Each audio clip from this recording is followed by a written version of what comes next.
Thank you, Bonnie. Good evening, everyone. I'm going to call to order this meeting of the Town Hall Feasibility Committee. I'm just going to read my little beginning blurb here. This open meeting of the Town Hall Feasibility Study Committee is being conducted remotely pursuant to Chapter 2 of the Acts of 2023, an act relative to extending certain COVID-19 measures adopted during the state of emergency, signed into law on March 29, 2023. All members of the Town Office Feasibility Study Committee are allowed and encouraged to participate remotely. The Act allows the Town Office Feasibility Study Committee to meet entirely remotely so long as reasonable public access is afforded so that the public can follow along with the deliberations of the meeting. The public is encouraged to follow along using the posted agenda unless the chair notes otherwise. Members of the public who wish to view the live stream of this meeting may do so by going to Northborough Remote Meetings on YouTube via the link listed on the agenda. Ensuring public access does not ensure public participation unless such participation is required by law. This meeting will feature public comment. Members, so we can make sure we can hear you. When I call your name, please respond in the affirmative. Judy Boyle. Present. Kristen Wickstead. Here. Linda Brenkel. Here.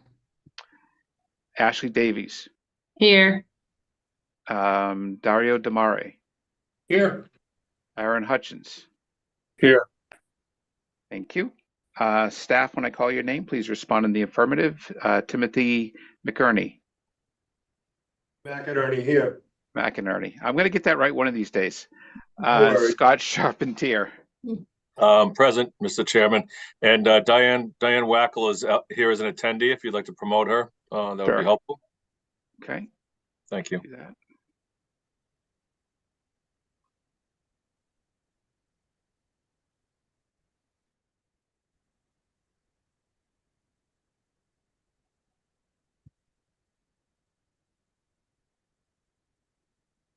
Thank you. Hi, Diane. Thank you. Hi, thank you. I'm here. Okay, so when we get to the portion for public comment, I'll go through those instructions as well. Scott. Mr. Chairman, I'm not sure if you intended to promote Thomas Van Antwerp. Oh, no. Oh. Sorry about that. I think I hit the button one too many times.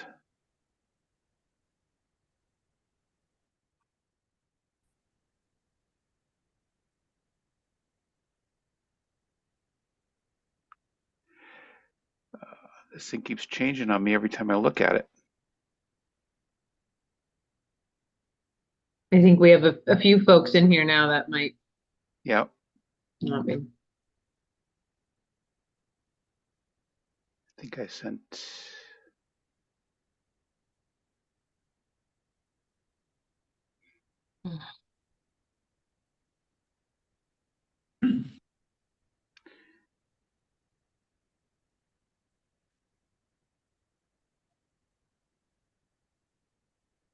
There we go.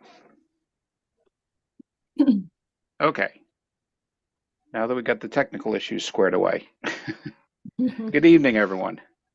So I guess the first thing we have on the agenda is to go over the cost narrative from ICON, but I do want to just make one quick reminder to everyone, because I know we are going to be having our voting today. So keep in mind that the charge of this committee is to look at the properties that are owned by the town at this time, right, and find the best possible solution for a new town hall, whether that's an adaptive reuse, whether that's a new construction, whatever it might be.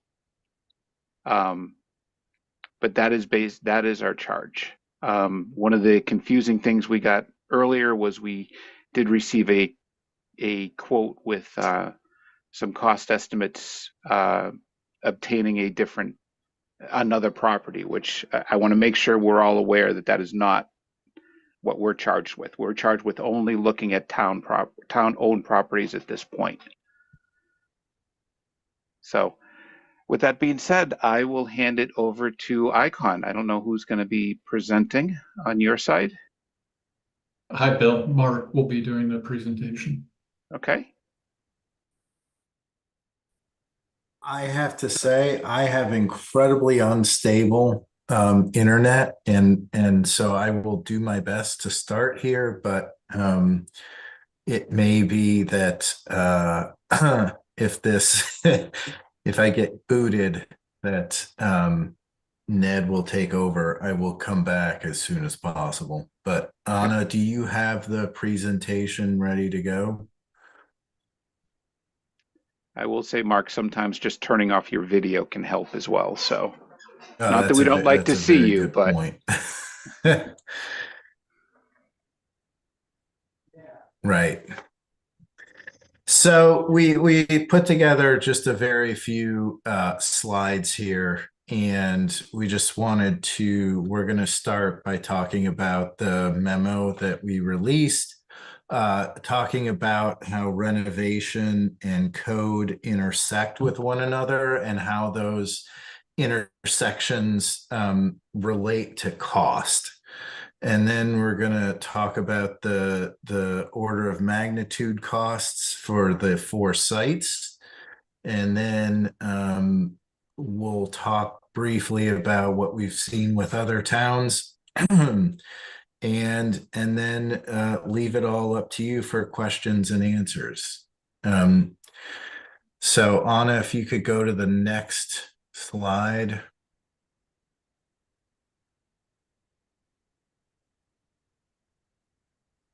So this, oh, no, you can go back to the, all right. So these are the 4 sites, just as a quick reminder, and we will have these available through if people have specific questions about these options. The other thing that I would say about these is that, as you can see, every one of them, with the exception of 11 Pierce, has some form of renovation. So with that in mind, we'll talk about first the accessibility code requirements and how those kick in. And it's for state-owned for municipally owned buildings. You can go to the next slide, Anna. If a project, if you do a project that's under $100,000, and if you do a series of projects that are under $100,000 over the course of 36 months, you don't have to do anything beyond what is already there. Once you get above the $100,000 threshold over the course of 36 months, you have to provide at the very least the 3 things listed below. And the one thing that's important to note is that providing an accessible entry also means providing an accessible path from parking. And that typically requires some form of grading. And then most places don't offer a public telephone, but if you did, that would be required to have one that is accessible. So once you get beyond the 100,000, once you get over the 30% value of the building, you are at a point where the entire building needs to be brought up to current codes. And the biggest, that means all clearances everywhere need to be met. And the biggest challenge that we find with a lot of these older buildings is that they're masonry, and moving masonry partitions is very challenging and very difficult, very costly. And so those are the 3 thresholds. They do take place over 36 months, and it is a cumulative thing. If any of these buildings have had any of those, any work done to them, then that would be on top of, we would be adding to that total, basically. But it's almost, for any of these projects, it's almost impossible to not hit the 30% of the building value as we would be going through. So that's accessibility.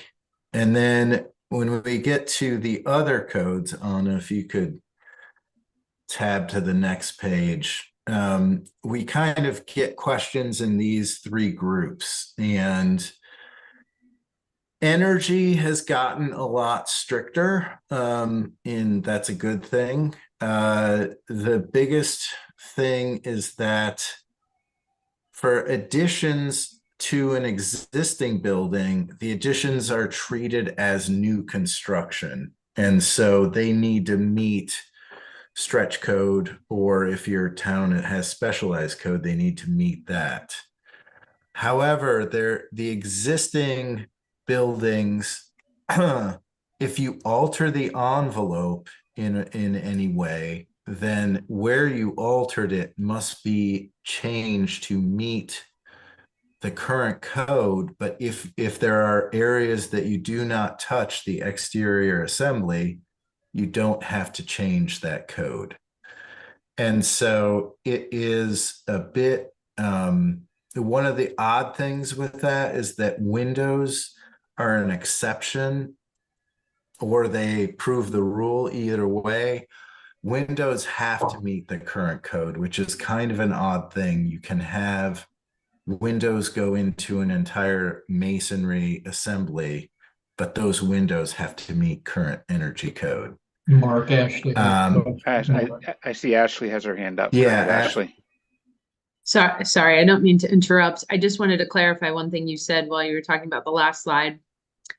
Are these the costs to meet these codes, which you assume will need to be met, especially on the last slide, those items, that those are all rolled into the additional costs piece, or the total cost that was in the spreadsheet that was sent around? Those are all rolled into. Okay, Yeah, just wanted to yeah. clarify, because you said something about Yes. as in addition to. I just wanted to make sure this is all part of what went into those numbers. Thank you. Yeah, that is correct. There are, with regards to go back to energy, with regards to the existing, there are caveats and exceptions to the existing can remain, and that has to do with change of use things. And that, so there would need to be, for instance, with the equipment bays at 11 Pierce, those would need to be brought up code wise for energy, because it's a change of use from what it's being used for to what it would be used for. For systems, all new systems have to meet current code, even if you're putting them into an existing building. The existing buildings, repairs have to meet current code, and new systems have to meet current codes. The odd thing about that, again, is at some point we started wrapping ducts with insulation, so you'll have areas that will have that and areas that won't, and so it's peculiar. And then the last bit is new construction for overall building codes. New construction has to meet the current codes, and additions also. And then you get into more of the finer grain stuff, and it's the alterations have to meet current code.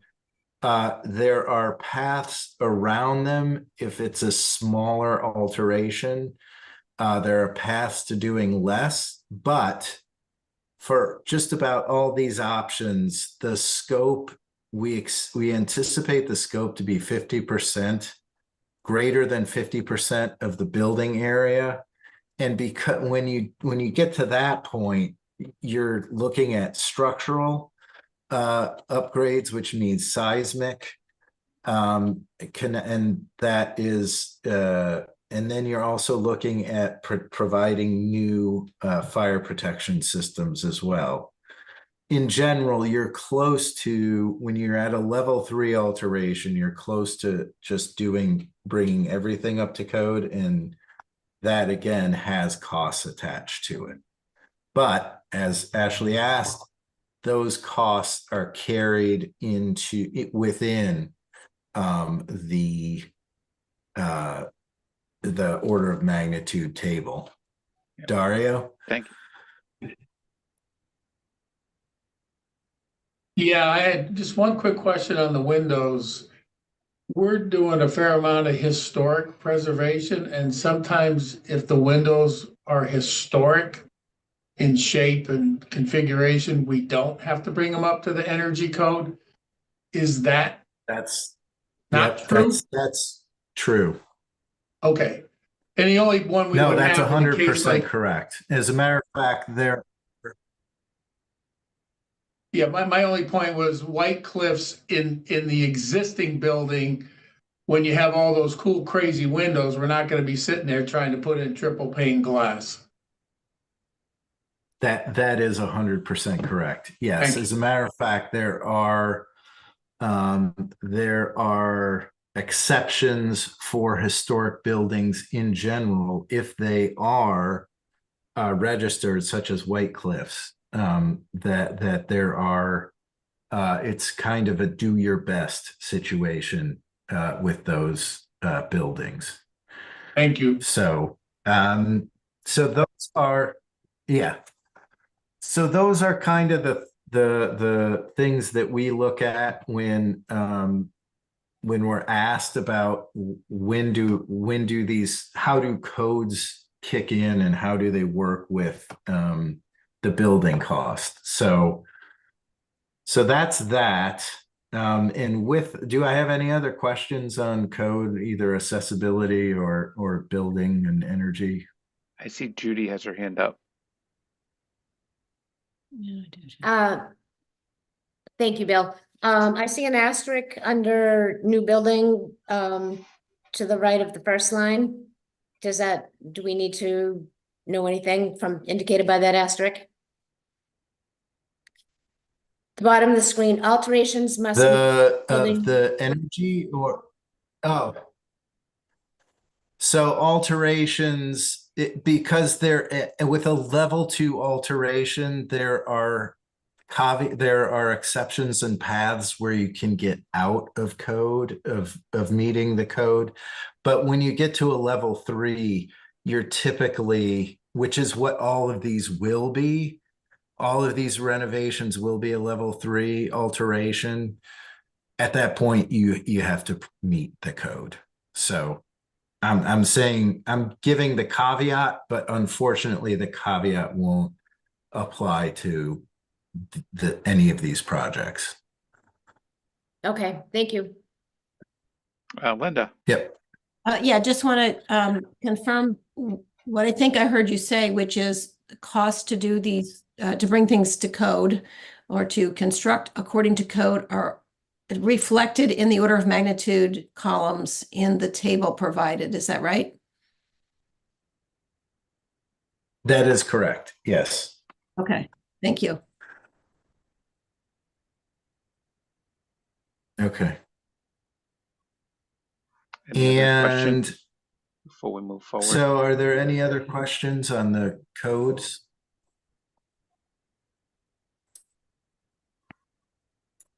Okay, I think we're good. Clear as mud for Okay. everybody. So we have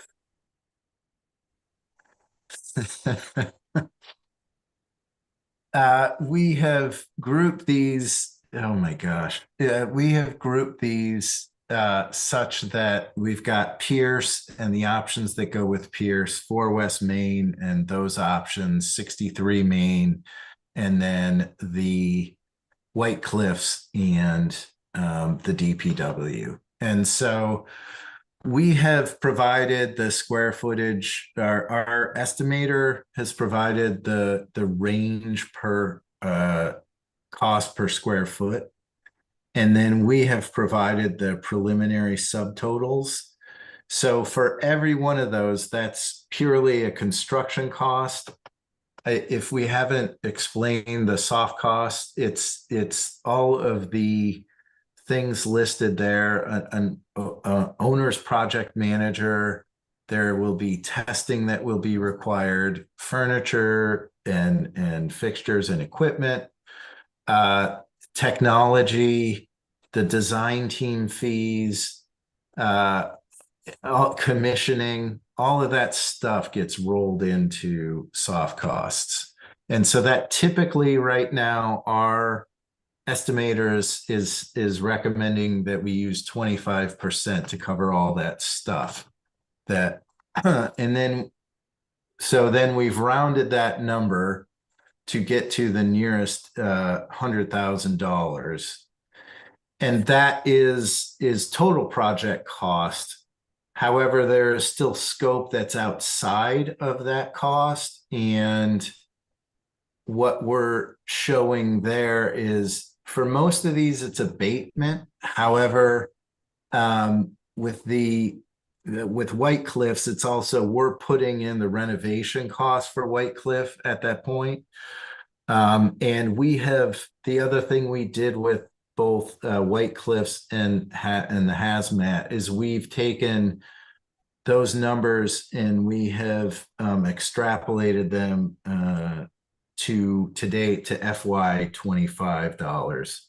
So those are escalated to the same numbers that you see in the preliminary order of magnitude costs FY 2025. So that gets us to those costs, get us to that number. And then we were asked to escalate for an additional 3 years. And that is using a 7.5% escalation year over year. And that's also rounded to the nearest $100,000. So we were also, so all project options, the recreation would move into 11 Pierce as part of a project. And right now, the cable TV and the Department of Public Works have roughly the same square footage. And so for the time being in programming and planning, the DPW will remain in the town hall and then if cable access needs to relocate, DPW would move to 190 Main Street. So I think everybody has had this for a few days now, and I'm just curious if there are any further questions or anything more. Yes, Aaron?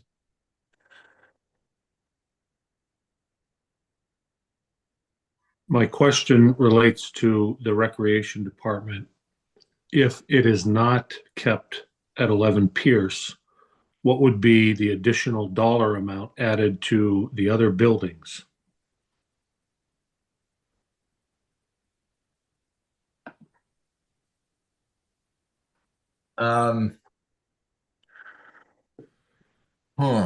It would, You'd carry it at the new construction cost. But what would that number be? yeah, I was just gonna say it would be in the $900 square foot range. Or how many And square I feet? believe that, No. yeah, I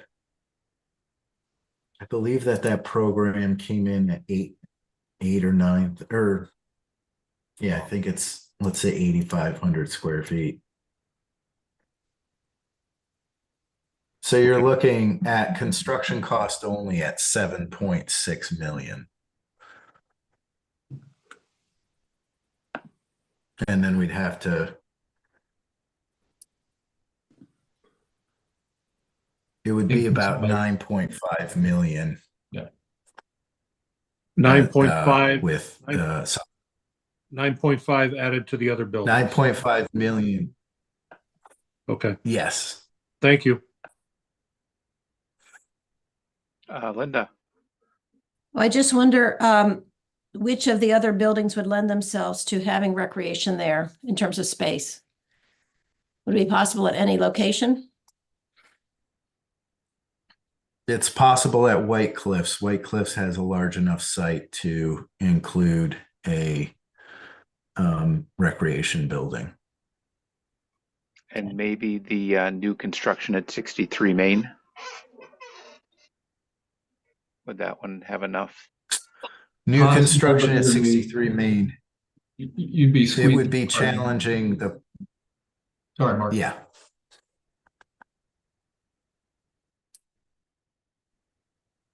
Yeah, because there's no space at 11 Pierce if we were to put the town hall there, right? Because you're stuck between the street and the river. And then 4 West Main, we're already bumping out to have to Right. add space. So Maybe Maybe you'd the have to question- buy more land at 63 Main. right, but again, we're not. That's why I wanted to make sure everyone was on the same page that that's not part of the scope of this feasibility study. Agreed. I think Buying that's new why you land. said White Cliffs is the only spot it would fit. And it's an important question to ask just from the master plan, perspective. The downtown plan did look at 11 Pierce as a good site for, some kind of restaurant or other economic development opportunity. So just something to consider as well. Yep.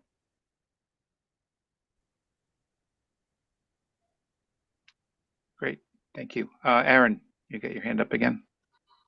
Yes, Yeah, I just wanted to, I'm not showing my cards. I'm not trying to belabor the point, but obviously White Cliffs has the room. 63 Main new construction, I don't see why it wouldn't have room for 2 reasons. Number one, unless there's some sort of height restriction on new construction, then theoretically additional square footage could be added to the new construction vertically.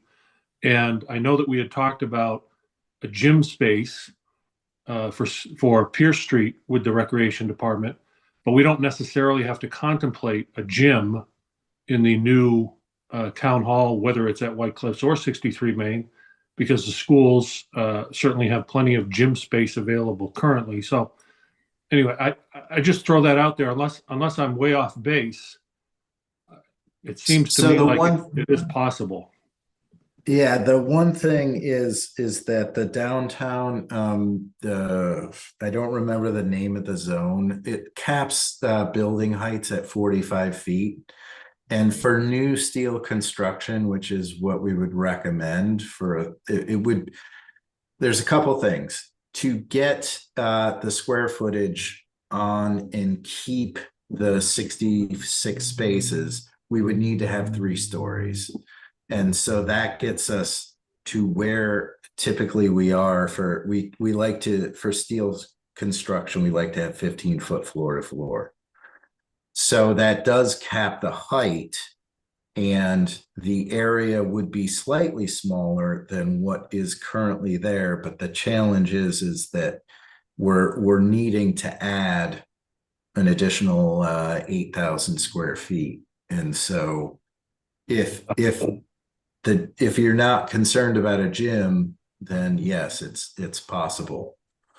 And the height restriction is something that the town would theoretically be able to alter or whatever with other boards and committees. So anyway, I'm not insisting. I'm just pointing out that it seems like there's a possibility there. Anyway, that's all. Oh, and Aaron, I don't want to get into the minutia either, but you go higher, the price per square foot goes up significantly as well, because your elevator, your stairs, all your core spaces, all your non-usable spaces are increased by an entire floor as well. So it's not just across an even square footage. Scott. Thank you, Mr. Chairman. I just wanted to comment a little bit on the school gymnasium use.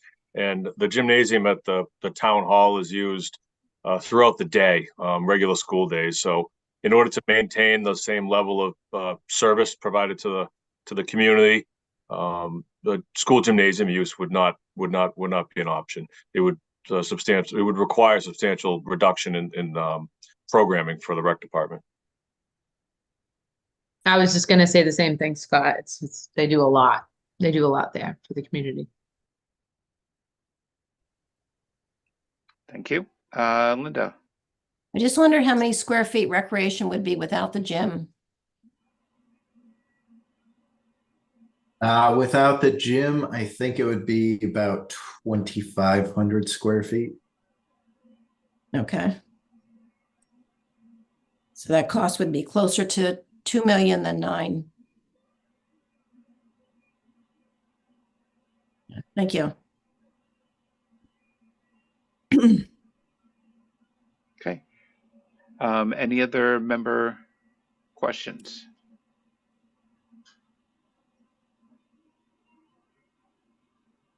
Okay. Bill, can I just go add, ahead. oh, excuse me, sorry. That's okay. On this topic, again, like Aaron, I'm not suggesting anything, but I know that as part of this conversation, and again, we're getting off topic because we're here to talk about town offices, but as part of this plan, if it is determined we're gonna relocate recreation with a gym, we can potentially use that gym for voting, which has been top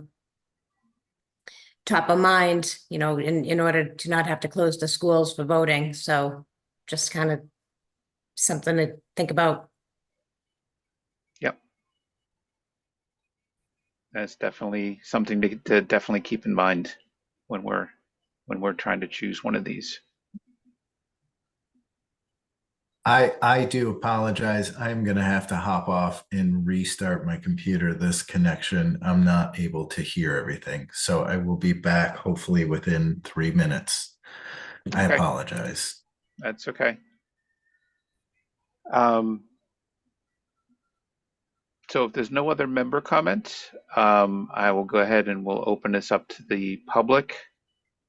So let me get out my instructions here. Bill, I just had one more Oh, go ahead, comment. Ashley. It's Sorry. it's more of a comment, but just it, whichever choice we make, there will be resulting buildings that the town can then sell. And the value of those isn't something that's in this spreadsheet, I don't think. And it's just something that I think maybe should be considered as well. I just don't know how to kind of calculate all of that, or if we have those estimates. Yeah, and I don't know if there's really a way to Yeah. put a number on each of those, right? Yeah. You know, so The market could change very drastically between now and 2025 or 2028. Yeah. right. Yeah. Just something I'm keeping in the back of my mind. Nope, definitely. Go ahead, Linda. Well, based on my read of the evaluation of potential redevelopment report that was provided, it looks like the potential for resale for anything is pretty dismal based on what they're saying, even for us to be able to use any of them. My read said, you know, affordable housing is really all that anything could be used for. You know, the 63 Main Street. So, you know, can these buildings even be sold? Or is like demolition the only answer? And, you know, maybe the properties can be sold for demolition for redevelopment, but I'm not seeing that, you know, high potential for sale of any of the buildings. Maybe I'm off there. I don't know if anybody No, can. I read that the same way. But go ahead, Scott. Thank you, Mr. Chairman. I was just going to echo what you were alluding to, that and Ashley indicated, you know, the market, we can't project where the market's going to be in a few years. But as it stands right now, the disposition of the existing structures and their sale value is relatively negligible when you're looking at some of the costs for these projects.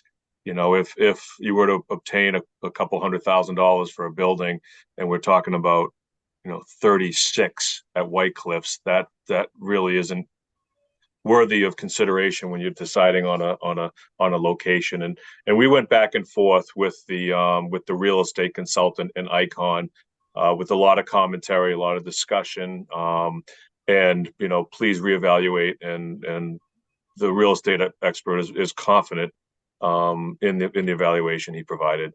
As much as we'd love to say that these are worth millions of dollars on the open market, that's just not the case. Yeah, it almost seems like the property is worth more than the buildings themselves in some of these cases. So go ahead, Kristen. Yeah, Oh, it can be, but I'm looking at an office building now that we're turning into residential, which could happen with all these.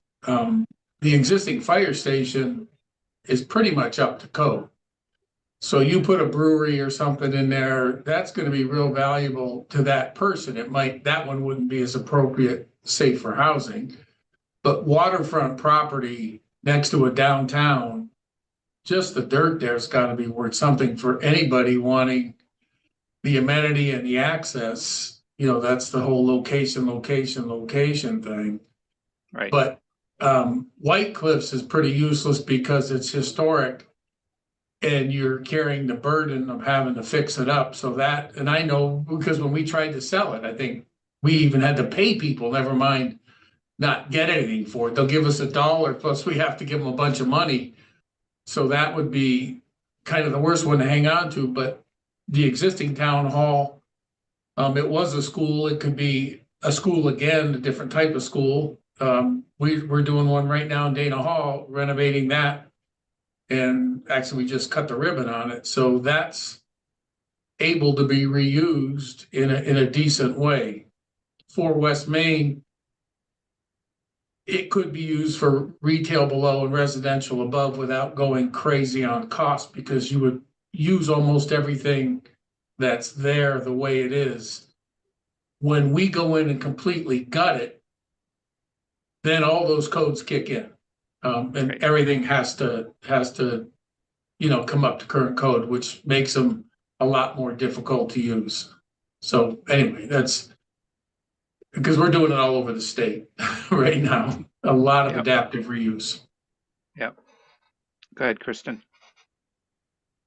Yeah, so I just was gonna say that about White Cliffs, that we don't know how much any of them are worth, but we know for sure that White Cliffs isn't going to bring in money, and it may cost us money to sell it to someone, or if we just let it keep sitting there, it costs us money every year. Yep. And it's more and more to See it fix up down every year. Yeah, it's an expensive building to just let sit continually. So that is a little bit different than the other three. Yep. No, and thank you, Judy, for pushing on getting that disposition report, because I think that does really help get some of this, in view for us. I know you were the one who really pushed for that. So at this point, if there's no other member comments, I'm going to open it up for public comment. So by phone, dial *9 to raise your hand and wait to be recognized by the chair. Please note that part of your number will be visible to those viewing the meeting. By Zoom, click raise hand at the bottom of your screen and wait to be recognized. The chair will ask members of the public who wish to speak to identify their names and addresses only. And then we will allow 3 minutes for comment. So I do see one comment, one hand up. So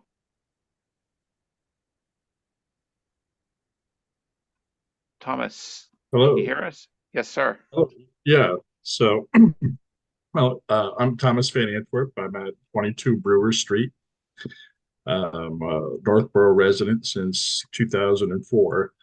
And I work for a company called Nikki's Gardens of Hope. We're a 501c3 charity. And our mission is to create supportive housing for autistic and intellectually disabled adults. So I've been working on a project to build a community in Catskill, New York. And the thought of White Cliffs, obviously keeping up with what's been going on with it. But our model would potentially work to allow you to have the town hall at the White Cliffs, and we would build some residencies for the autistic and intellectually disabled adults. The renovation part of it could be a fantastic outlet for job training and teaching people on the spectrum how to do renovations, which would be a lifelong employment opportunity potentially. Part of our mission is to make the housing inclusive so that it's supportive to whatever medical needs they might have, but also embraces the community. And that piece of property, it's going to have to be remediated. It's going to take a while to get things going, but it can be restored. And I think it could be a good employment opportunity for the intellectually disabled. So there's different ways to go about funding. That's part of what I do, is try to figure out how to fund the projects. And if we could look at some solutions in addition to what it might generate as an event center or a ballroom, but potentially tying in some national grid programs for net metering to allow solar generation to be part of the revenue generation might be something to consider. That's all for now. Thanks. Okay, thank you.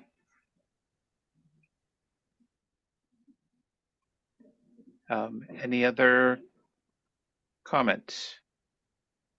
I'm just a comment that when the buildings were being evaluated, Icon was presenting on that, 63 Main Street was kind of touted as being a really good opportunity for housing. So if that were the #1 item on Thomas's list, maybe that's something to consider as well, if that building does not end up becoming the site for town hall. Right.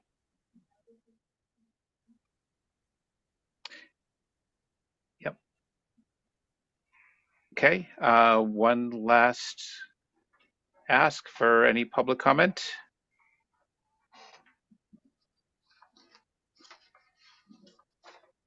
Okay, thank you very much.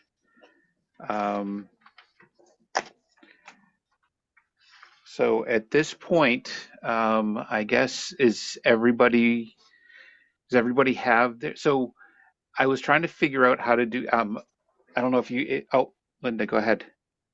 I just wondered if I could ask a follow-up question to Thomas. Is that can I do that? Yeah, let me unmute him. Thomas, are you still there? Yeah, still here. I just wondered why you identified the White Cliffs property in particular as a location for residence for those adults. I had looked at it before about a year ago and had left a message, and nobody ever got back to me. So it had been something I'd been keeping track of a bit. I wasn't sure, sort of put it out of my mind a little bit, and then thought I would throw it out there. At least it looks like you're pretty far along the process. I couldn't really tell, and from what I saw, what I was reading through it before, it's great detail on the expenses and the costing of things, but not very much on the revenue generation other than the residencies. Did that answer the question? Yeah, well, it sounds to me like you're saying it's because you've been aware of it because it's been in the news. And I'm wondering about, as Ashley mentioned, the other property, 63 Main Street.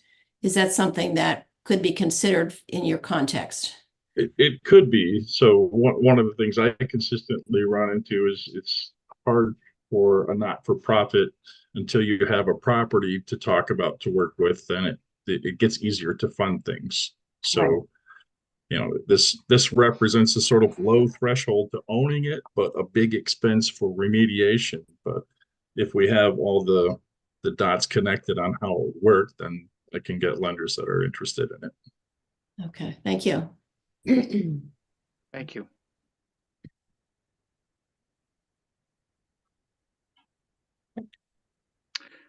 Okay. May I make one quick comment? Yep, go ahead, Judy. Okay, sorry, sorry to interrupt. I have a question for Thomas. Thomas, you mentioned for autistic and adults with intellectual disabilities, pardon me. Where are you at with, or are you at any level of finding out, like with the Department of Mental Health, are there grants for your project? Is it kind of like, okay, we can give you the money, you got to identify the location, anything like that? Yeah, there are multiple housing grants for affordable housing that, because of the nature of the population, the adults with autism and intellectual disabilities, their bank accounts are basically monitored. They basically fall under the poverty level, so they qualify for affordable housing. So there would be grants for that. We would also want to include a percentage of veteran housing, which there might be money for that as well. But yeah, there are different grants, and one thing that makes it interesting as a crossover, because I've been focusing on New York, is the New York models are based on Massachusetts models for both the money given to the kids for the programs, and also for the energy. National Grid and Central Hudson are very similar. So yes, there is potentially money available. Okay, and I'm going to jump to an assumption here. Have you seen the proposed models that Icon have presented to us with the new building for the town offices attached off to the, I'm going to refrain from saying north, south, east, or west. I think it's to the east a little bit of the building, of the existing building. That would be earmarked, if we move forward with this particular plan, earmarked for the town offices. Are you proposing, would your project propose to use the existing mansion in any regard and then build something separate on the site for the housing? Or have you got that far? So, well, from what I looked at, there's enough room to put the town office building. I assume that's the big green one that attaches with the glass to it. And there's along the border next to where the commercial offices are, that you can put two buildings behind that without really interfering with the neighborhood much. You can put one along the other border. So there's real, and then there's one that you could put along the other side of the parking lot when you drive in. I'm not sure if you could do a fifth one, or if you want to put them along the back, because then you're going to have to put some sort of privacy fencing. The point is to embrace the community, and maybe have a picnic area in the front. You're going to have some people that are living there that we want to get involved in the community. Okay, hey, I'm going to butt in for a second. This is Dario. What Thomas has to do is build a new building. It can't be part of our building by code, okay? Because you have this mixed use. And Thomas, we're doing a lot of these for Amigo across the state. And in our case, there's a lot of land there, so he can do his project while we do our project, but they're totally disconnected. You're not going to have people going in the town hall and then someone visiting someone going in the same entrance to visit, one of their relatives. If we got rid of the existing town hall, could it be completely converted to meet Thomas's needs? Yes. But it's not an and connected to the building. It's an and using the land that's available. So it's just so we're clear about that. He's not going to take 3 rooms in White Cliffs for 3 patients and then the rest of it's public.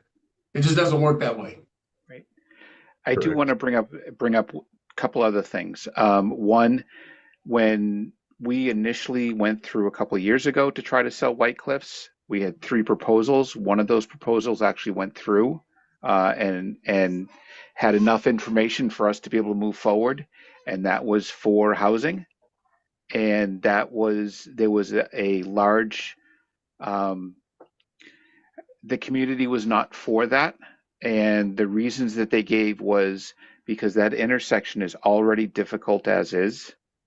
The last thing we want to do is add a lot more traffic because now we have housing coming out of White Cliffs and onto Route 20 there. I don't know if to be honest, I don't know if 63 Main Street would be any better.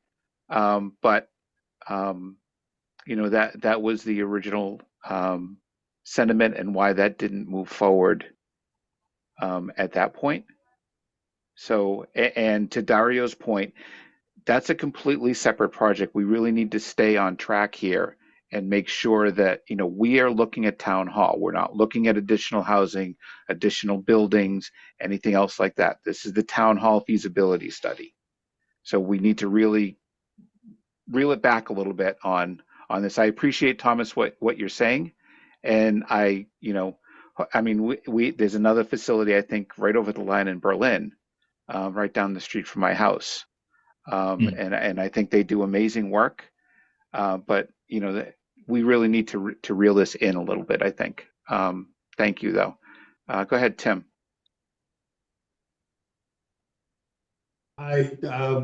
Thomas, I owe you a phone call. You called me this week, and I think I sent you an email. So you're on my list. I just want to at least acknowledge that you called me this week, and I'm going to get back to you. But I was wondering if Icon, I know when we had our internal call yesterday or today, I think it was 8 o'clock this morning. I thought it was always good for the community to know what it really costs to build new on like just a greenfield site as comparison to all of these. And then the second piece is, is the committee comfortable with knowing what the real estate expert has said for 4 West Main, 63 and White Cliffs and 11 Pierce in terms of their resale and or rental yields and what they could be? I don't know. I don't know if you want to get into that kind of detail. I think people always think, well, if you sell 4, you can put all that money into 1, and there's just not a big enough yield there to justify. There could be something, but I thought if Icon can kind of compare and contrast all of those scenarios to a greenfield new build, I think it's important for context. Tim, are you specifically asking about town hall or other uses? Oh, just town hall, just the work that we've done looking at these sites. We have this list that's up on the screen, but how do these compare? Just if we had to build what the needs assessment that you all did for the space study, what would that cost us to build versus all of these? So I thought that was like a ground level, the baseline that we should know. And then if I sell 63 and go to 4 West Main, is there an offset, and how much is it based on what your real estate consultant did? Mark, do you want to opine or do you want me to jump in on that one? The simple math is that with regards to just a greenfield site, we're looking at $900 a square foot. The construction cost would be about $23.7 million for our current program, which is 26,300 square feet. So that's construction cost. When you add the soft cost multiplier on there, you are at 29.5 million. That is so that would be the cost if the land was already owned by the town, that would be the cost. With regards to, I'm going to let Ned take over for the other question about the other buildings. Yeah, I think unfortunately, in terms of potential resale and money coming into the town from the existing properties, the prospects aren't good. I think that what you would be relying on is future tax income from those properties, which wouldn't be insignificant. But the immediate sort of, day one benefits to the town would be negligible, is what we're understanding.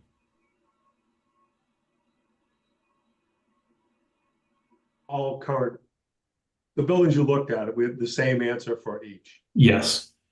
Yeah, I mean, it's still true that because 63 Main is a historic school property, it has some attraction to it for potential development as affordable housing, and that was noted in the disposition commentary as well. 4 West Main has numerous issues associated with it that have been pointed out.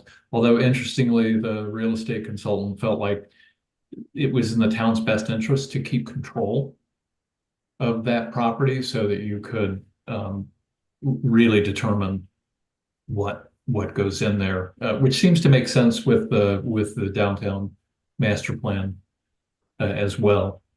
At 11 Pierce, he didn't comment a lot on that because it relies on, as Dario suggested, it relies on a kind of unique use. And until somebody identifies that and is willing to make that investment, it's hard to predict, you know, what could go there. It does have a surprisingly good alignment with your recreation needs, but that's an investment too. Tim, did that answer your question? Yeah, no, that's good. And if the committee's way ahead of me, I apologize. I just thought it was good for the public to understand the baseline and then the potential of reselling other parcels to offset any. Yeah, unfortunately, in the current market, which is weak commercially and strong in terms of residential development, the prospects aren't great. Thank you. Yeah, I think that our consultant stated over and over again that it's really, these properties would be of interest to a speculative developer, somebody that's willing to go in not for a lot of money and see what happens in 10, 15 years, and if something can be done at that point. So. Thank you. Linda. Mark, that figure you quoted, the 29.5 million, does that include the recreation space or does it exclude that? That excludes, I believe. That does exclude. Yes, that does exclude. Okay, so you'd be talking potentially 30, 40 million. Yeah, to do the entire building program, I would have to, I can get that number to you momentarily. Okay. Ashley. I just wanted to know again, obviously like we said earlier in the meeting, we have to consider we have to make our choice and vote based on the numbers that are in front of us, and thinking about the real estate is completely speculative. We don't know what these properties could bring, but you know, the master plan committee and with the downtown plan are working really hard to try to bring on, you know, some economic development assistance to really try to bring the downtown plan to life, which really includes 11 Pierce and 4 West Main in a big way. And if what the consultants that did the downtown plan for us, if what they envisioned is able to come to pass, I think then those buildings really do hold value. And then there really is some really good potential there. And I think there's value, whether or not they sell for many millions of dollars or not, there's value to the town in allowing for that eventuality to come about. So. Yeah, I think that's what was behind the thinking that 4 West Main would be better retained by the town, so that you could control that. Right. Yeah, and I think we all did see the letter that came from the Master Plan Implementation Committee. So I know I did forward that off to everybody. So go ahead, Linda. So I do have one source of confusion around that relationship, and that is, you know, some of the arguments for not putting town hall in the center of town have been that there's not insufficient parking. Yeah, I'm not sure how putting retail space and restaurants and that kind of thing eliminates that problem. In fact, I think it worsens the problem because you're potentially more parking needs if you have those kind of establishments there as compared to a town hall. So the downtown plan considered a developer would come in and purchase out the whole block there on Blake Street and put in underground parking or a parking garage. So if the town were to think about that, we'd have to think about purchase of another property, putting in a parking garage. It would be a whole lot more cost. So I think as the Icon was saying, a speculative developer would probably be the person to come in because they'd have to put in a good amount of investment to really make it work. And I don't think that's something that the town really is able to consider. Yeah. And Linda, to your exact point, right? I was going to sort of bring up as well the fact that I think there are only 9 spots that are dedicated to that building. And you know, if you put in residential, there's no way that the zoning that zoning matches. Mm-hmm. So, yep. Bill, if I may, really quick. Yes, sir. I think it was Linda that asked to build out the entire program, which is 38,200 square feet. It would be a $34.4 million construction cost and a total project cost of around $43 million on a greenfield site. Right. And that's assuming that the town owns a empty lot somewhere to be able to put that spot. Mm-hmm. Correct. 43 greenfield without the land. Sounds right. Yes. Thank you.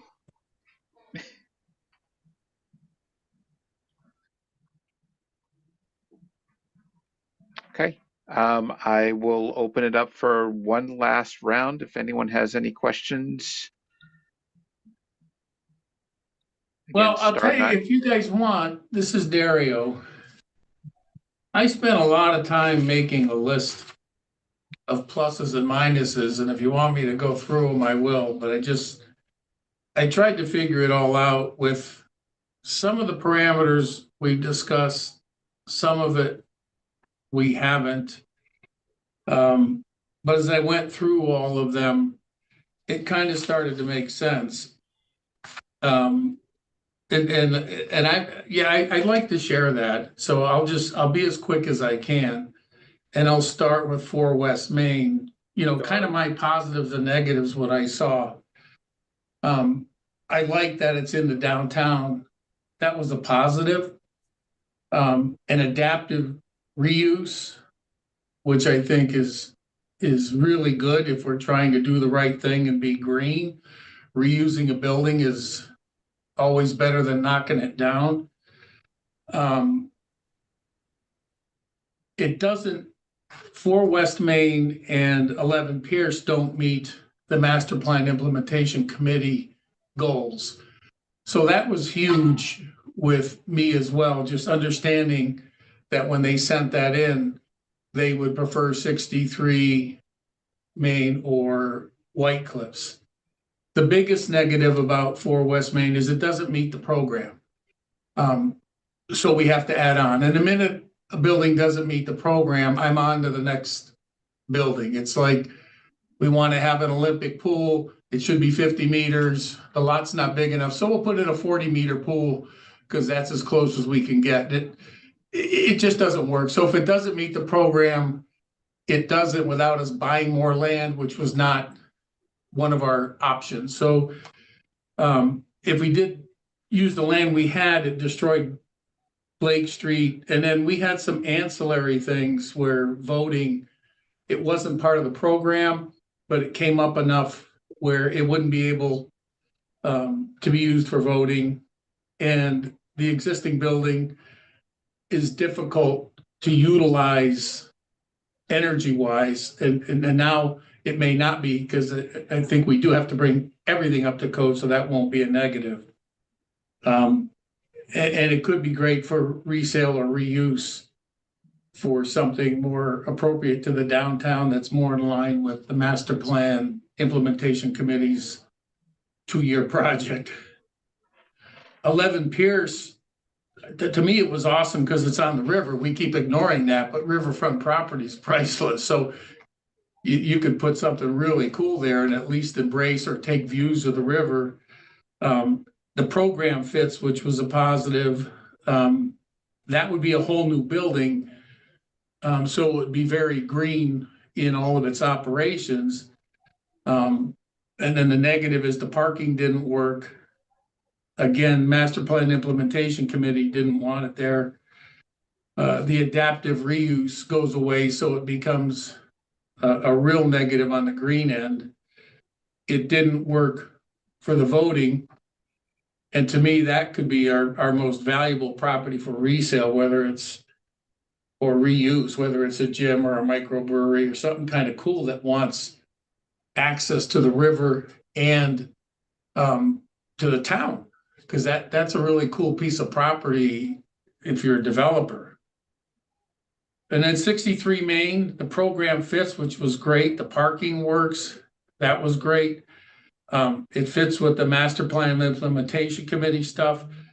That was good. And if we reuse the building, the adaptive reuse was good because that hits the green. Adaptive reuse is one of the strongest things you can do to be green, is not to throw stuff away. I think we were close to the voting working because we put that little front addition on. So that was a positive. The phasing adds time to the project. It wouldn't be as, well, again, it may be as energy efficient. If we have to bring it all up to the energy code, then it would be. And that one we couldn't use for resale or get revenue out of, which I thought would work good for some housing of some sort. And then if it was torn down and we built on the same site, then you kill the adaptive reuse. And then it ends up being really far out of sight, kind of buried off the road. And you still need to do some phasing. And then the last one was the White Cliffs. The program fit, the parking, it's kind of unlimited there. It works with the master plan implementation committee. It's adaptive reuse. It could accommodate the voting. There's no loss in the resale of that one because it has no value, which is kind of interesting because we couldn't sell it if we wanted to because we tried already. And it has two other cool green options. The orientation of the addition is on a north-south axis, so you can get passive energy, which everybody loves, but you can also, it's kind of a 3-to-1 ratio, which works energy-wise, and you can get solar energy. So that gets 3 big green ones. And I think there's some more emotional things with the historic building celebrating the history of Northborough. It could be an attraction as just going to the town hall and part of that building's a museum because it's that high of a quality of a building that we're going to restore anyway. There may be some historical funding, and it may be possible to even have events there. It may cost more up front too. And then the other things we talked about there, costing more up front is a negative, is we talked about the post-occupancy money or savings, which we're saying, hey, we're not going to get $30 million selling the other 3 buildings. We'd be lucky if we get $3 million. But eventually those can be rented out and used for taxes and or sold. Additionally, we eliminate the expense of maintaining something we can't and haven't and won't use. I'd rather maintain something we occupy. So if we do fix it all up, that saves us a tremendous amount of just money out the window, if you will. Those are all my comments. Thanks, Dario. Kristen. Hope you're on mute. Whoops. I get one of those a meeting, according to Mitch. So One quick clarification on Dario's comments. So by program fits, do you mean that the needs of the town hall, according to the people who work in the town hall, is the program? Yeah. Yes, it's what they gathered, what Icon and this whole team gathered. The main objective of this is say, what do you, the town of Northborough, need for your town hall? And they had tons of meetings saying, this is what we need. And to me, it's imperative that we meet those needs. I mean, we had our chance to question them and we said, okay, we agree, here's what we need, here's what we should build. So if one of the options can't accommodate it, it just doesn't work. It's like, okay, the ceiling height isn't tall enough, so we'll have a 9-foot basket for our basketball courts. And it doesn't work. The program needs a basketball court. They need to be 10-foot high baskets. So if we don't meet the program, we throw it out. And I think Scott addressed it too, saying, all right, no, actually it was, oh, I just lost. Mr. Pierce addressed it when he said, we can't start buying land to make it work. If it doesn't work, it doesn't work. We have to deal within the parameters. And Bill pointed that out of what we have in front of us. Mm-hmm. And that's all I was looking at. I wasn't saying we could buy more land or think we should for any scenario, since that is kind of out of Icon's and our scope at this point. So yes, it would meet the program as defined by Icon and the whole committee that went through all the programming effort. That's what the study's based on. Thanks, Dario. And I guess my other comment about White Cliffs, just as the select board representative, having gone to many meetings about White Cliffs, and I wasn't even on the previous White Cliffs committee, but as when we did consider that affordable housing project, and they were going to have funding and everything, but they were going to build a really large, really huge apartment building next to the mansion, and that was going to draw in a lot of cars and a lot of traffic, and that was the issue, like Bill said. But also, if we don't use White Cliffs for this, if anybody is wondering what happens next with White Cliffs, I believe what would happen is we would create a new White Cliffs committee, and we would kind of recreate the wheel with picking people for that committee, and then having that committee have meetings and try and figure out what to do with this building, which would probably be, I mean, Scott Charpentier is here. He could probably give a 2 cents on this, but I think it would probably take another year or a year and a half or so at least to have some sense of what we could do with it, because we know what these meetings are like. It took us a while sometimes to be able to all show up on the same night and stuff. So anyway, it's just drawing that out a lot longer, and that building is really expensive to maintain. Another thing Scott can probably give us 2 cents on. So that's my perspective as someone who's just trying to pinch pennies and be as economical and logical as possible when I'm thinking of what building to recommend tonight. Thanks. Right. No, I agree with you, Kristen, and I think one of the things we have to keep in mind is that, you know, and I've said this many times, we are not only picking a town hall, but we're helping to decide what the disposition of the rest of the buildings are, right? So, you know, it's just as important which building we're going to recommend as it is which one we may not, so that it helps people on the select board like yourself to be able to make those decisions going forward on what should happen. You know, do we need a new committee for the White Cliffs? Well, we don't if we're going to, you know, if we're going to look to make it a town hall. Or yes, we do, because it's not going to be town hall, something else is. So that's one of the important things we have to keep in mind, is, you know, this is our responsibility on this committee. So Scott, and then Judy. Thank you, Mr. Chairman. I just wanted to go backwards a little bit to how we got to the 26,000 plus or minus square foot program. Just so that the general public is aware. I know this committee is well aware of it. Icon went through interviews with all of the staff, all the department heads. Who do you have in your department? Where do you see your department growing by positions, if at all? And what are your meeting needs, meeting space, and who do you work with? And for example, I say I have a director position, a subordinate manager, and 2 admin. And the response from Icon was, okay, 200 square foot's a director, 160 square foot is a middle manager, 60, 70 square foot is an admin. That's how we ended up at, this 26,000 square foot number. There was not a, DPW gets a 12 by 24 office and planning director gets a 10 by 12 office. It was, who do you have? And then Icon just said, this is the industry standard.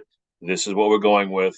It was a very structured format and program that they implemented. It went, smoothly. And if anything, I think, reevaluation of the needs probably went a little bit up because I think all department heads were pretty conservative in their projections. So I just want to make sure that the general public understands there wasn't, here's my wish list and Icon said, you get everything.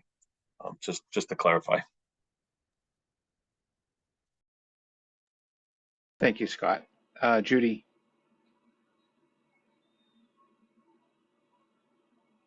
Okay, thank you, Bill. So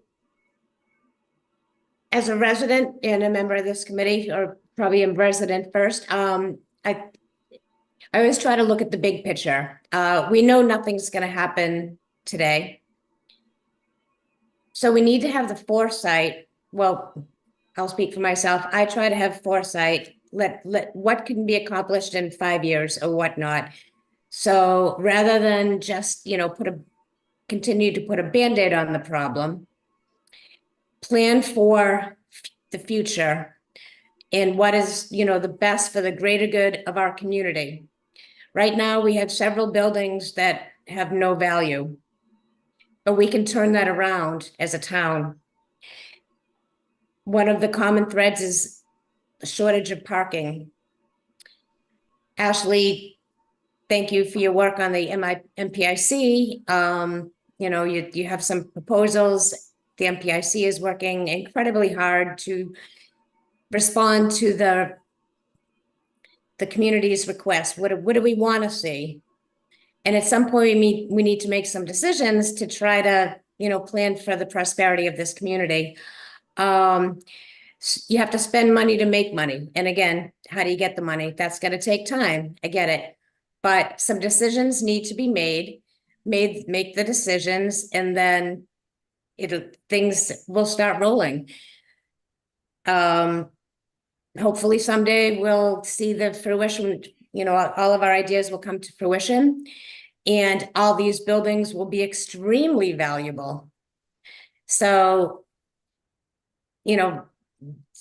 just I'm feeling like just some, let's make some decisions and then figure out how to reach the goal. And then everything else is going to fall into place. That's just so again, probably a resident speaking more than a member of this committee, but it's for the greater good of the community. I thanked Rick for sending the letter. I took it to heart. He was passionate that he wanted us to consider his message is consider the greater good of what we're trying to do here as the master plan implementation committee, and they're charged with responding to what the residents want. Thank you.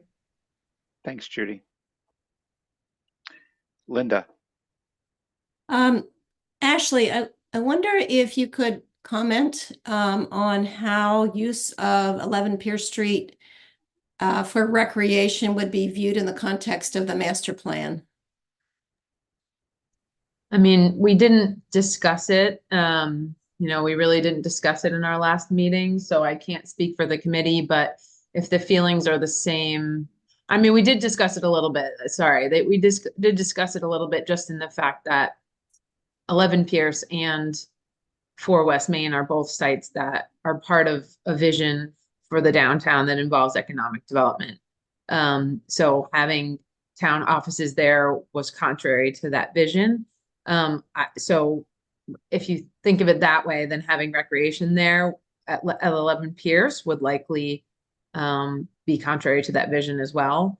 I think it's something I can bring up at the next MPIC and kind of get everyone's perspective. But from my perspective, I think White Cliffs having the ability to accommodate the needs of the recreation department in addition to all of the rest of the needs of the town offices, I think makes it more attractive.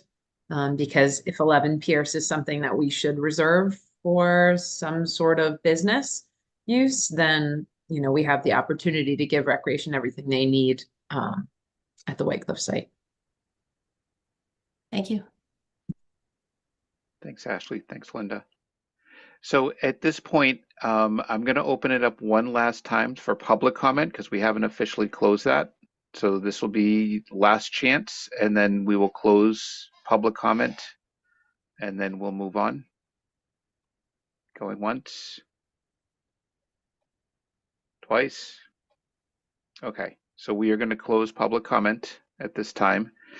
So in trying to figure out how we were going to vote for this, I think it's important not only that we have one property, but that we show what might be the second or third options, right? So what I did is I developed just a little spreadsheet about using some ranked choice voting. So I'm going to share. Before I go on to that, Icon, thank you very much for all your hard work. It is very much appreciated by everybody in town. I'm sure all the select board, the planning board, as well as this committee. So thank you very much. I appreciate your help in this process. I know I've learned a lot, and I've been on the planning board for 2 years, and I probably learned more in the last 6 months than I have in 2 years on the planning board. So I appreciate it. So at this point, let me share out my screen here. Don't tell Carrie and Laurie. Yeah, especially Lori. I know, right?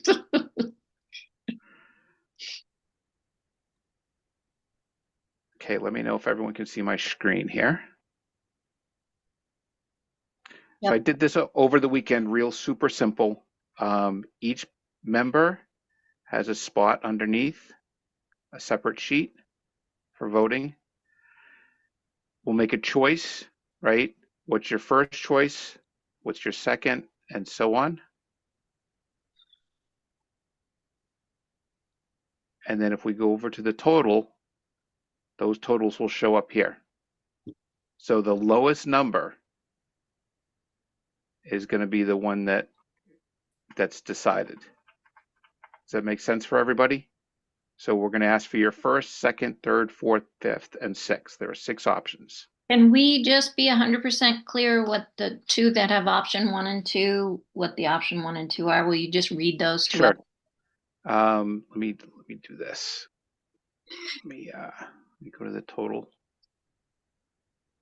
and I'm going to do. Bill, is there something supposed to be on our screen? I don't see anything. You don't see my screen? Does No. anyone else see does everyone else see my screen? I do. Yes, I do. I see it. Let me minimize this. I'm sorry. That's okay.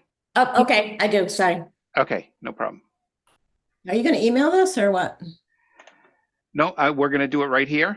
I'm going to fill it out as we go, and then I will email it to Scott, the final file. Okay. Can I just get a clarification? Yep. So what we're voting for is what our recommendation is for a town hall. We're not making any decisions about recreation or DPW. Is that? That is correct. Our charge here is for town hall. The other options are great, and I'm sure the select board will review them and look at them, as well as we have them now for master plan as well. So they can use some of those numbers maybe as well. Okay, but are we considering the functions of DPW and recreation to be part of the town hall question? No, because I think the comment was that DPW will use the space that's currently for CCTV. And if CCTV comes over from the high school, then DPW will move to the highway department. Scott, is that correct? That is correct, Mr. Chairman. And on the recreation side, the cost is really is the same for all alternatives. It's either, the 8.1 million to renovate 11 Pierce, or it is the 9.5 in 2028 that was cited as or 9.5 currently at any one of the locations that it would fit. So those numbers don't change regardless. But we're not making a recommendation about that as part of this committee. Correct? Correct. Okay. Thank you, Bill. Yep. For adding all that. I think it's just good to Yep. No, I agree. make sure we really are sure what we're voting for. Yep.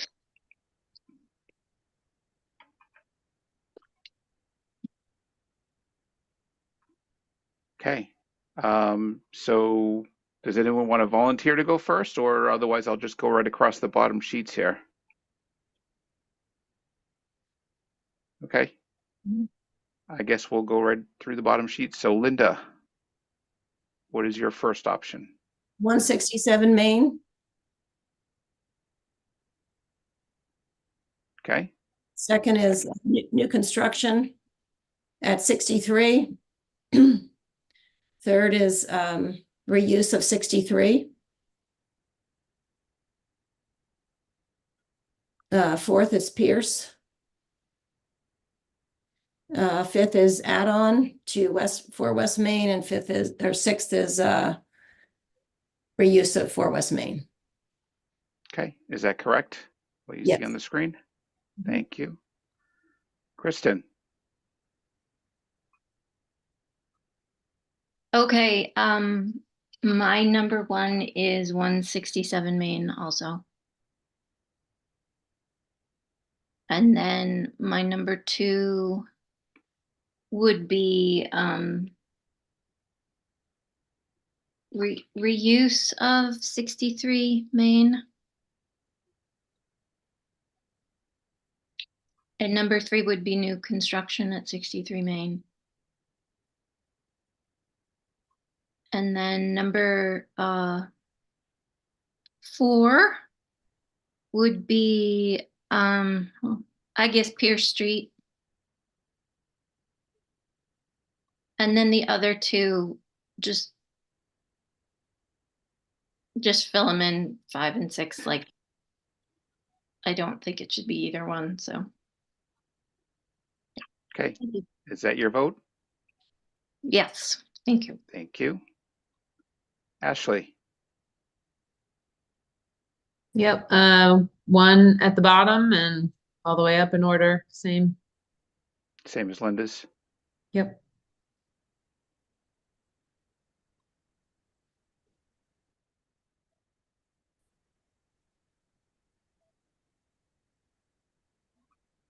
Okay. Is that your vote?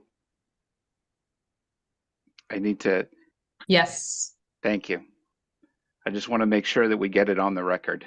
Yes. Judy.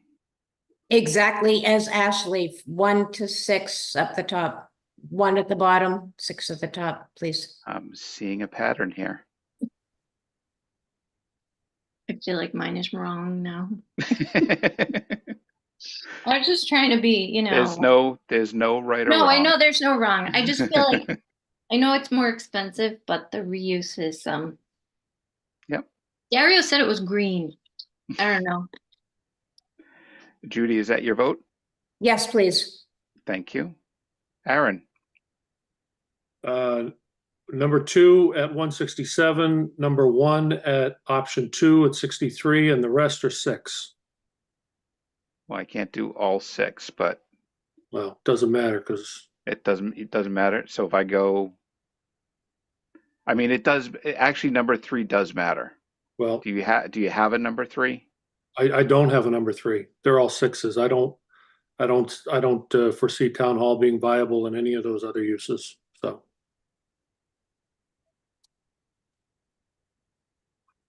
Okay, is that your vote? well, unless you're pinning me down on a number 3, it is. I can't just put 6s. It has to be one number. We're putting these in order, so I am going to have to pin you down. All right, well then let me put the reuse at 63 as a 6, just so that we're clear that that's not my number 3. And just because I know Pierce Street is absolutely impossible, let me go ahead and put that as a number 3. How's that? And then put this one at 4. That's fine. That's my vote. Okay. Lock it in. Thank you. Lock it in. Thank you, sir. Dario. We should have buzzers.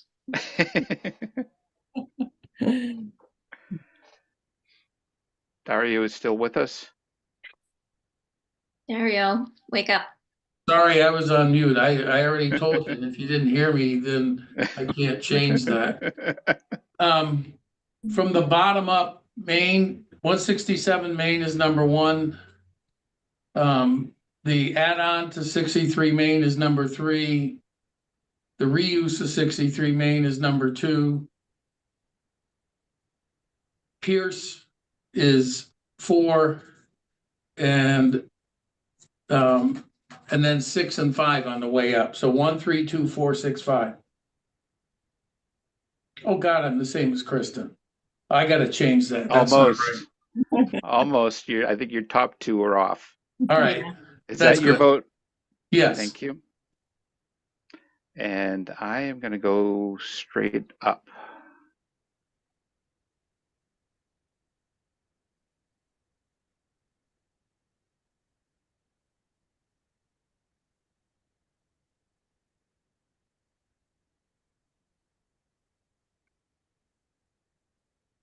Okay.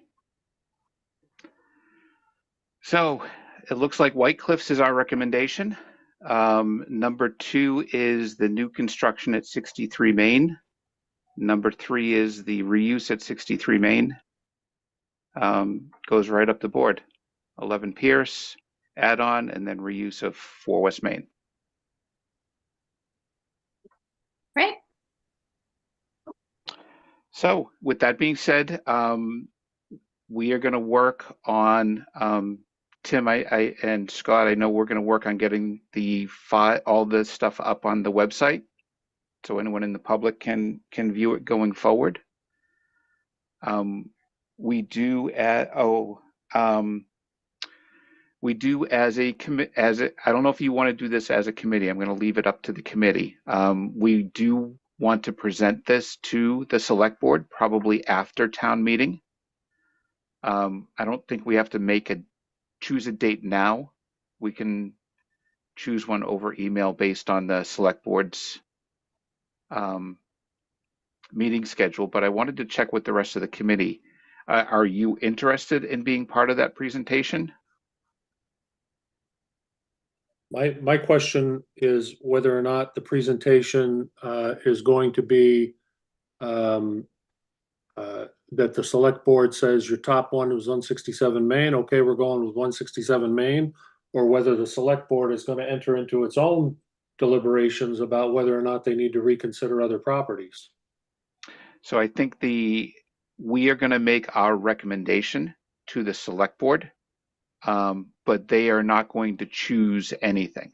All we are going to do is present what our vote was here today and answer any questions they might have, but they are not going to be choosing anything as far as if we're moving forward on this. That will be done at a later date within the select board themselves. Mm-hmm. Does that answer your question? Well, I'm trying to understand whether or not it's theoretically possible that the select board moves in a different direction than what we recommend. Oh, yeah, it is. We are making a recommendation, but that doesn't necessarily mean that the select board will choose that recommendation or not. I can tell you, I'm on the traffic safety committee. I made a recommendation to the select board just Monday, and they stated that they were not interested in making that recommendation. So that is completely the select board's purview on whether they choose what we suggest or not. Is the purpose for this committee fulfilled? Are we disbanded? Scott, what do you think on that? Or Tim? The only remaining item would be a summarization document, identifying the process, procedures, and results. That document, I don't believe, needs to be reviewed in an open meeting. That could be distributed to the committee for individual comments back if, the committee if the comments that came back were, controversial amongst the committee themselves, then maybe a meeting would be warranted. But, outside of any, drastic concerns with how the summary report is prepared, I don't see any more tasks needed for the committee according to the charge. So, but do we disband the committee now, or does that happen? I'm sort of asking for my own knowledge. I would wait till after the select board presentation to formally disband the committee. In the event the select board comes up and says, look, we have some questions, we have some concerns, please look at this. Here's, money to do it, if that's the case. I would hate to have to restart the wheel and just wait until the select board hears and hears the presentation and receives the report. Okay. So, Aaron, I think to answer your question, not yet, until we make that presentation to the select board. Well, I guess put me down for joining the select board presentation then. Yeah, in my experience with being on the select board while people are giving those kinds of presentations, everybody doesn't have to come, and anyone who wants to come and wants to say something is welcome to, but it's not required. So yeah, it's good if the chair is there. Yes, I will definitely be there. That's my job. And just so everyone knows, the thing that got rejected by from the Traffic and Safety Committee, I had to recuse myself on, so I wasn't part of the naysayers. Yeah.